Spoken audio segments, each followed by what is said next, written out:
would you run a business without a map that tells you what your revenue is going to be over the next 12 months? And then as a result of that, you would know what marketing needs to take place to support that revenue plan. And because of that, you would know what your team or organization or delivery plan would have to be to match those two things and to keep them in proportion.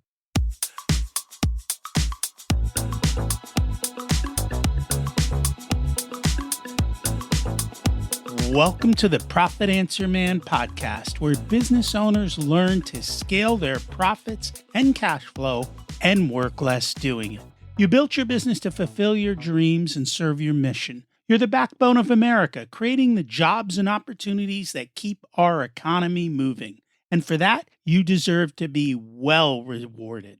We're Profit First certified. It's the first baby step in a journey we take our clients on, building cash-rich, margin-strong businesses that don't suck the life out of you. Check out the first 13 episodes of the podcast. It's Mike Michalowicz and my review of each chapter of the Profit First book. Around here, we speak cash flow, profit, and practical execution. No accounting jargon, no fluff. Most accountants, they might help you save on taxes, but they'll crush your cash flow and make you look unprofitable. That's not just a poor decision, it's a liability. We help you focus on what you love. And when we partner together, we become a profit center for your business. If we don't deliver a massive ROI on your investment in us, fire us. Want to see how it all works? Watch the video version on YouTube or head over to ProfitComesFirst.com to grab your free copy of the Profit Blueprint book and start making profit a habit. You built this business to serve your mission and your freedom. Let's make sure it pays you back big. Every business faces the same core problems: too much to do, not enough time, people challenges, and money that never seems to stretch far enough. The good news? They're all solvable. With the right knowledge, simple systems, and the willingness to put the effort in, you can transform chaos into clarity.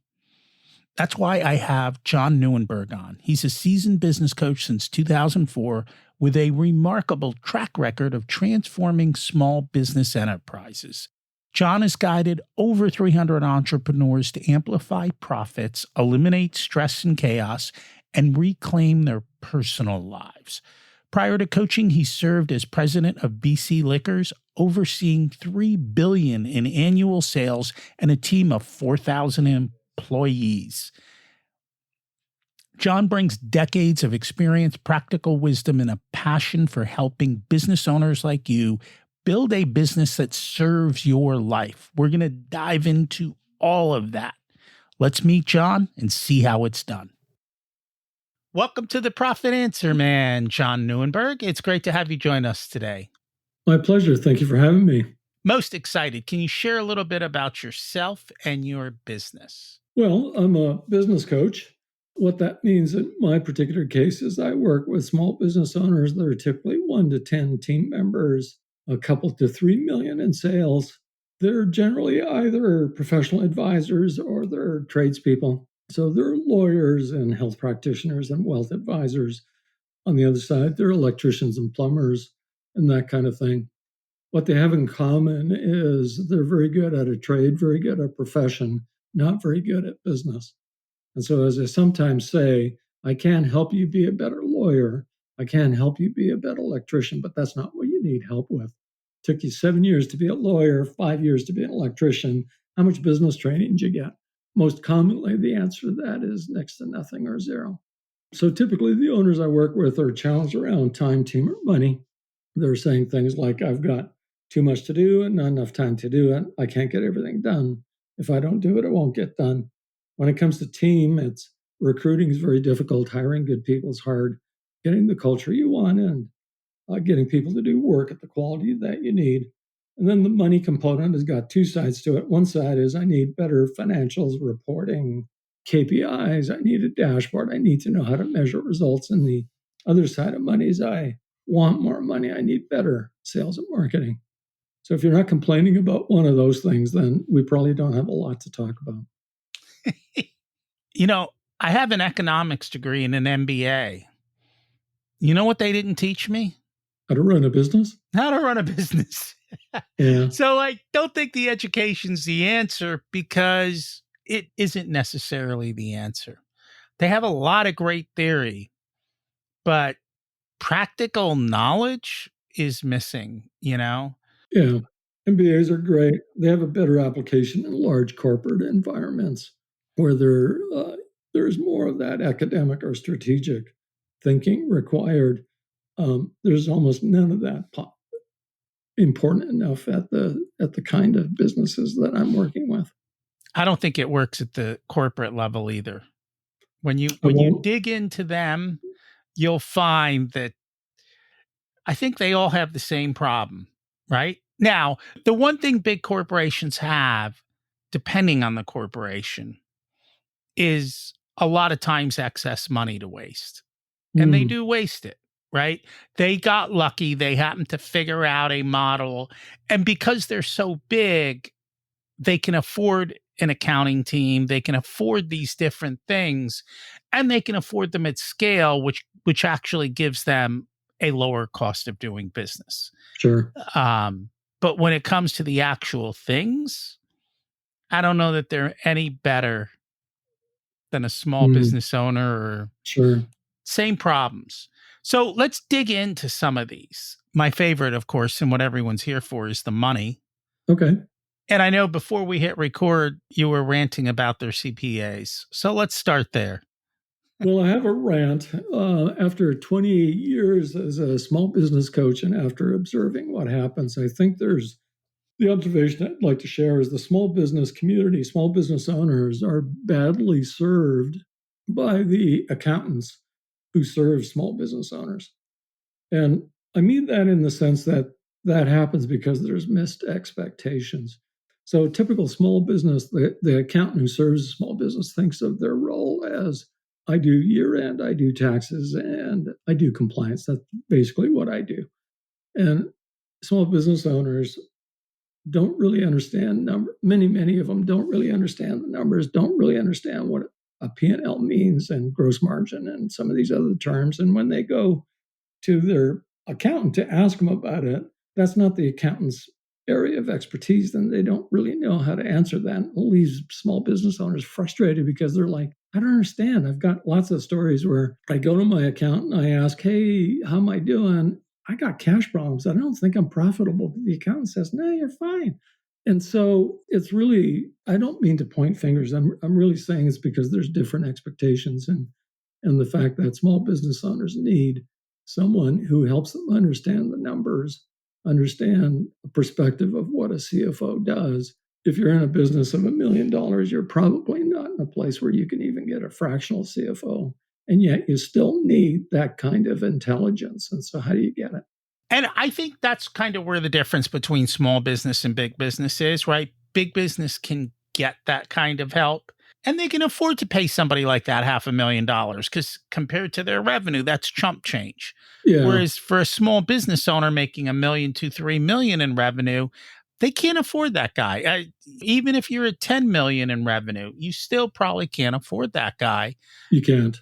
When you get to 10 million, you should have a fractional CFO. By the time you get to 50 or 100, you're in a place where you could probably need your own internal CFO. But the people I'm talking about are less than 3 million, and a fractional CFO is just not in the cards for them. And in fact, lots of them wouldn't even know what that means. Yeah. Well, and we try and help. Depends on the client. We have clients that are below the 3 million mark. We work with them in a way that they get the guidance they need at a Hmm, price point that's still reasonable for them. Because for right, most of them, the reality is their business isn't that complicated. They right. don't need that much help. But once they understand the basics of their business, they're like, oh, now that I know this, I know what my marching orders are. I know what I need to focus on and I need to work on. And so it becomes doable. That's a good observation. There's the initial phase, which is really about an education and training and understanding. And then there's the ongoing phase where now there's you've been leveled up in terms of what you know and how to look at it. And now it's a question of analysis and insight and action plans. And just so they don't feel bad, The $100 million company is still going to struggle to find a good CFO because they're all with the billion-dollar companies. So Yeah, and the war for talent is always difficult. yes, it is. At every level, there's always competition. There is. The other thing that I think most people need, and you mentioned it, is a good dashboard. And once you've Mm, got a good dashboard and you know what's going on in your business and how to measure it, I think most business owners are smart enough to know what to fix when they know what to fix. Once they yeah, know the problem, they've got great solutions for it regardless. The yeah. lawyer knows, the plumber knows. Show him where the leaks are in his business and they'll figure out how to do it right. Yeah, so I agree with that view. The metaphor I like to use is when you get a P&L from the month before or 3 months before, it's the equivalent of trying to look at your business through the rear view mirror of the car. Water under the bridge, it's already happened. There's not much, if anything, you can do about it. So, how do you get to a place where you have information in a way that's timely enough to act on it? Well, that's the meaning, that's the purpose of a dashboard. Am I going to run out of gas? Am I going past the speed limit? And in business, what that means is what are the 3, 4, 5 KPIs, key performance indicators that if they're not right, I know that the P&L is not going to look good when I see it a month from now. What are those? Every business is a little bit different, but that's the value of a dashboard is I need to know today what I can be doing tomorrow to affect the results that I'm going to expect to see on my P&L whenever I get it, likely in a month from now. And that's exactly what it is all about, is that. The other issue that I know a lot of small businesses have is generating revenue. It always Mm, seems like it's a balance between how do we get more revenue and then how do we deliver this? And then, oh, wait, I forgot to get more revenue. Oh, wait, I've got to deliver this. And that back and forth of those two areas. yeah. So a lot of business owners at the size that we're talking about kind of run their business by the seat of their pants. When you do, you fall in that trap of, oh, I got to get more customers. And then you start getting so busy that you don't have time to go get customers because you're scrambling to keep up. Well, how do you get ahead of the curve? Well, let me tease you a little bit. Would you get on an airplane if you knew the pilot didn't have a navigation plan? In other words, a plan from how to get from here to there. Of course not. That'd be appalling to think about. Well, would you run a business without a map that tells you what your revenue is going to be over the next 12 months? And then as a result of that, you would know what marketing needs to take place to support that revenue plan. And because of that, you would know what your team or organization or delivery plan would have to be to match those two things and to keep them in proportion so that you're not running this sort of seesaw of I'm chasing customers, but I don't have enough help. And now I've got too much help because I stopped chasing customers. Well, how do you get that in balance? You got a plan. You got a forecast. You have to think about a map of how I'm going to do that over the next 12 months and then execute against that plan. And I find when you're building a plan like that, it's important to understand the financials in the sense of, do we have revenue coming in that needs to be delivered? And do I have the delivery personnel or the Exactly. production capacity for that particular time period to be Yes. able to do that? So I know how to say yes and no. And it doesn't matter whether you're an attorney or a plumber, both of them have the same underlying issues.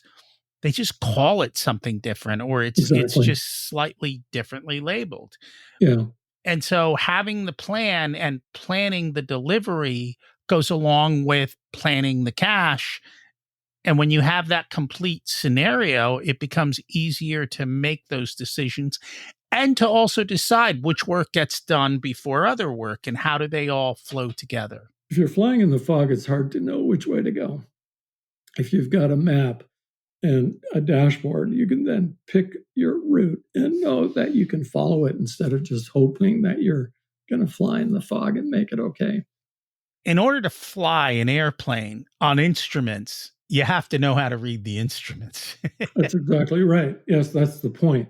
Yeah, Exactly. You have to have the instruments, you have to know how to use them. correct. And I think that the issue is, they're probably a lot of different kinds of airplanes. There's a whole bunch of different kinds of cars. Sure. In a car, the dashboards are all basically the same, right? The Mhm. gas gauge, the speedometer. But for every business, their dashboards are different and they have to be customized to them. And then you have to know how to read your dashboard. Yeah, exactly right. So the principle is you need to have a dashboard. Then secondly, what's the right combination of KPIs or the inputs that I'm looking for so that I can reasonably anticipate the results I'm going to get and the changes that I need to make. So, one of the things I know you like to work with and help business owners on is systematizing businesses for scale without burnout. I Yeah, call that make more, work less. yes. Well, that's the definition of leverage, right? Getting more done with less. So I like to use a bit of a metaphor to explain this. A business ought to be a three-legged stool. A successful business has three legs of a stool. So the first leg is systems run the business, people run the systems, you lead your people. And why that matters is if you have people running your business, then your business rises and falls on the quality of the people. If systems run the business, then the people can come and go and the business is still supported. So let me give you a little bit of an example and a bit of a tease. How do they get those French fries to taste the same in your town or mine? The fries are made by a 16-year-old, and the parents of the 16-year-old can't get that person to clean their bedroom. They have great systems. They have recipes. Now I know you're sitting out there and we don't make fries in your business. No, you don't. I get that.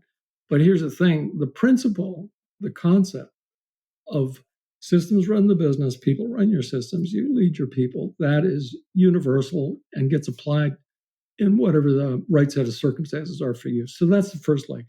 The second leg of a stool is about 85% of what happens in a business ought to be a routine. This is how we make fries.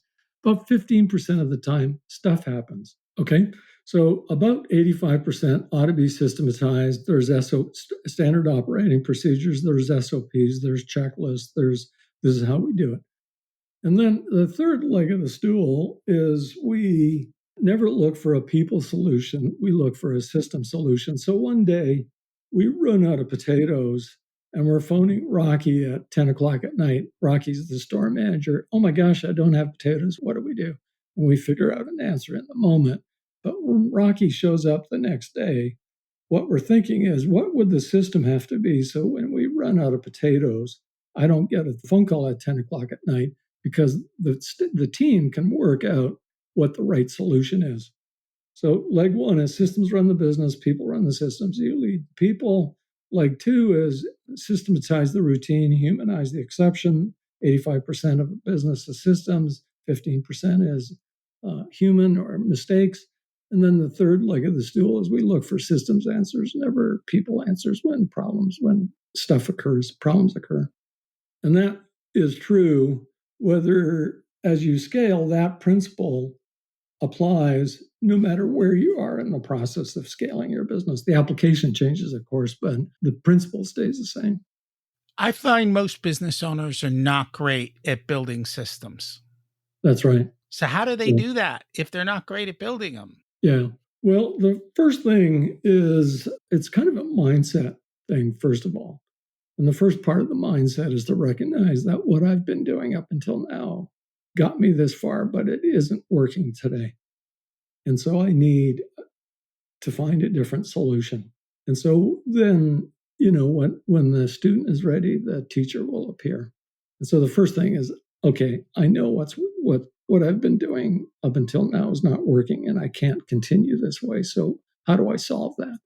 Let me help you understand how systems can work. The other thing is that a lot of the owners I work with started off as technicians, to use an E-Myth term. They're electricians. That's what they know how to do. And then they get a helper, and then business is getting better, and they hire a second Red Seal electrician, and now they have 2 trucks and 3 trucks and 5 trucks, and all of them are, have electricians or Red Seal electricians and apprentices. And at some point, what got them to 2 trucks breaks when they have 5, 6, or 7 trucks. Because now what worked at 2 trucks isn't capable of having them run the business when it's 7. So you got to recognize it. I'll tell you a story about that. I have a client who operated a factory, and that factory had 2 shifts. So the first shift started at 6, and the last one finished at 10. This client had about an hour's commute. So at 10 o'clock, he would drive home, get home around 11, 11:30, and then he needed to be back in the factory for 6 o'clock. So he's getting up at 4:30 and in order to be at the factory. And, that wasn't very tenable. So he was sleeping on the couch in his office 3 nights a week. And he did that for 10 years because, he was a tough guy, persevering, hard nosed. I'm going to make it work. I'm going to make it work. And until one day, his wife said to him, "Your business is your mistress. If you don't do something about that, I will." And that's when he realized, okay, I can't pay that price. I'm willing to work 80 hours a week. I'll pay that price, but I'm not willing to let that affect my life and my marriage. And that's when this guy thought, I got to do something different. What changes do I need to make so that I can be home at night? So, it's the shift in mindset. It was the recognition of a problem. To go back to your question, what causes business owners to say, I need to change? When it's so difficult, so painful, that change is actually an easier path forward. Not to mention, she was going to get half the business, right? Well, that's probably a fact, yes, and that might have been something about it. Yeah. I never thought of that part of it. I can say pretty comfortably that it was because his marriage was that important to him that he wasn't going to let that get in the way. I know you were kind of teasing me, but to your point. Yeah. I mean, either way, you're going to have to deal with it, right? One way or the other, you're going to have to fix it. And you don't need all those kinds of distractions, which it sounds like she had the crucial conversation. Yeah. And I know you like to talk about having crucial conversations, but at the same point, people tend to be avoidant. I mean, she let it go for 10 years. Why do people avoid the conversations they need to have? Yeah. So I want to answer that question, but let me back up and say, what is a crucial conversation? So a crucial conversation is anytime emotions and stakes are high, which in this case, that the story I just told you, that stakes were very, very high. But every leader is confronted or needs to have crucial conversations every day. And so my definition of great leaders are those that are most willing and most capable of having a crucial conversation. So they're most willing, they recognize the need, they're willing to take it on, and they have the skills. A confrontation is a little like a fight. And what do we do when we fight? Well, or when we're confronted with conflict or tension or the saber-toothed tiger, well, we have 3 options.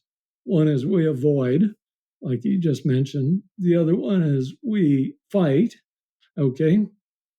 Or we do it, we take it on, but we do a bad job. And so if you're in a world where you are going to have crucial conversations, wouldn't it behoove you to become better at it instead of avoiding, so that you develop the skills, the willingness, the recognition that doing the crucial conversation and doing it well is the route to path to becoming better, getting better results in the business, better results in for my culture, for the team, and better results in every aspect of my life. That makes a lot of sense. There's a great book I recommend on this called Crucial Conversations. You've got it back there somewhere. It's written by a number of college professors, which makes it sound like it might be a textbook. It's not. It does lay out a process and a way to think about skills development, but does that in a really good, engaging way. And one of the ways that it's worked for my clients is to kind of have a book club. And what I mean by that is you can break that into a 5-session, 10-session. Let's have a pizza over lunch on Friday, read a chapter, and then circle back and work together to build our skills and how to have crucial conversations and how to have good ones. Are you looking at the book? I'm guessing. I have it right here. I There was you trying to go. figure out, because this is not a new book, 2012.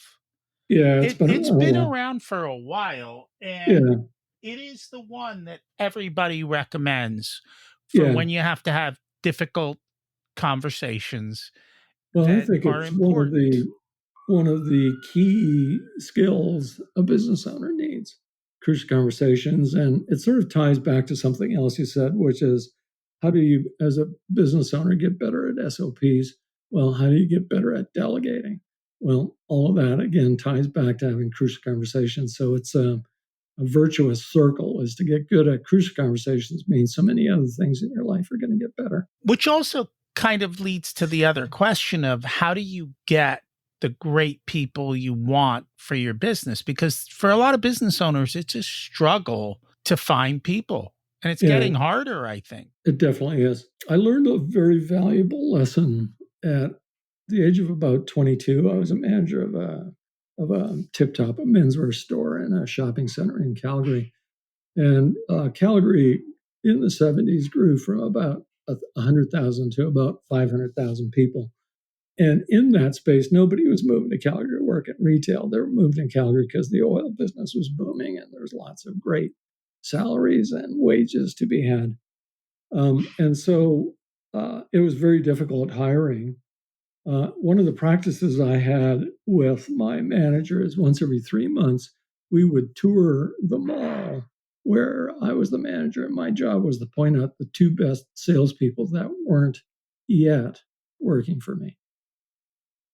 In other words, I was recruiting before I had a need.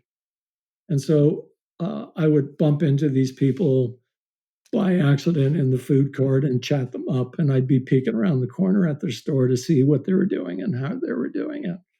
And so a business owner spends a ton of time going to get customers.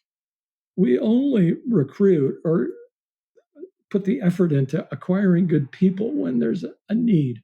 And usually that need is the result of someone quitting and it's caused a crisis in the business or some great difficulty, and now we're scrambling. Well, wouldn't you change how you did things? And the guy showed up late for the third time in a row in a week and for the 10th time this month, and you're biting your tongue because you don't want to say anything to the guy because if the guy quit, you're hooped. How do you change that dynamic? You have to have a bench. You have to have a backbench. You have to have a farm team. And what that means, if any one of your key people, for some reason or another, needed to be replaced, there are 5 phone calls you could make the next day to people who you've already had a relationship. Now, that doesn't happen overnight. I'm not saying it's easy, but what I'm saying is that flips the switch. It flips the game because now you're the one who has options. Because if your guy's late 3 times in a row and 10 times that month, who's got options? That guy does, because you're biting your tongue. You're not having the crucial conversation because the consequence of doing that badly, or if it doesn't go the way you want, that guy quits. Oh my God. Well, how do you change that dynamic? Well, you've got to have options. I have found more often than not when we deal with these situations and they finally pull the trigger, which is months later than they should have, Yeah. the outcomes are usually dramatically to the positive side. Yeah. Most of the time, in my experience, when someone gets fired because they're underperforming, the rest of your team will come up to you and say, "What took you so long?"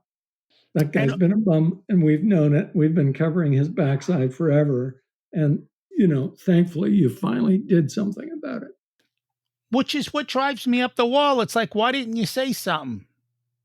Well, because there's an odd place.